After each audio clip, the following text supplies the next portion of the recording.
From cobras to crocodiles, for decades now, a roadside stop in Monroe has brought the wild, like you see here, to the Pacific Northwest. The Reptile Zoo is a childhood pastime for many. It's about to become history, though. Fox 13's Lauren Donovan headed up Highway 2 to figure out what's going to happen to all these exotic animals.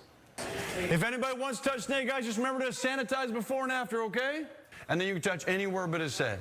A lot of the animals you don't really get to see many places. Like, this is the first time I've gotten to see like an actual black mamba in person.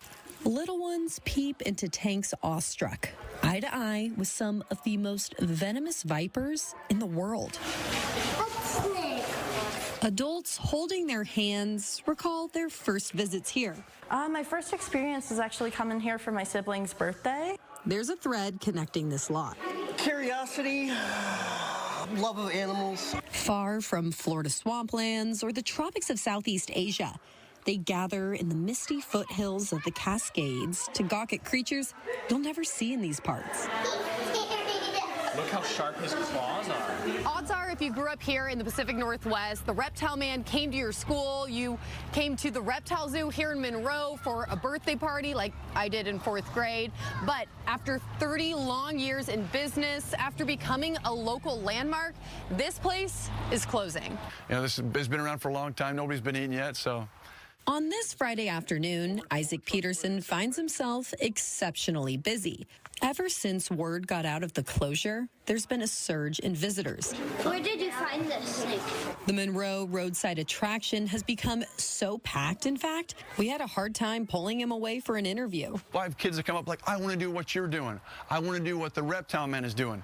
Isaac tells me those dreams are dashed, at least here in Washington state, because of a law that took effect in 2007. It refers to, you know, not just reptiles, but it's bears, tigers, hyenas, and then also has venomous snakes, it has crocodiles, alligators, crocodiles. Basically, it outlaws owning, breeding, or keeping anything that could kill you.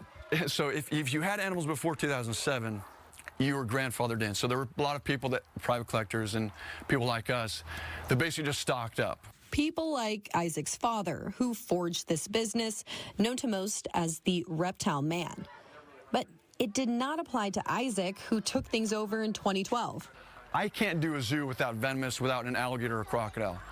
People are not going to come. I'm a pet store if I don't have those animals. And things, I understand why those are dangerous. Yeah, most people shouldn't have them. I also think most people shouldn't have a horse, right? Just because they're really expensive, they can be dangerous. This crackdown, paired with financial struggles and growing pressure from animal activist groups like PETA, is why Isaac says they've got to move on. But not without finding these cold-blooded critters new homes.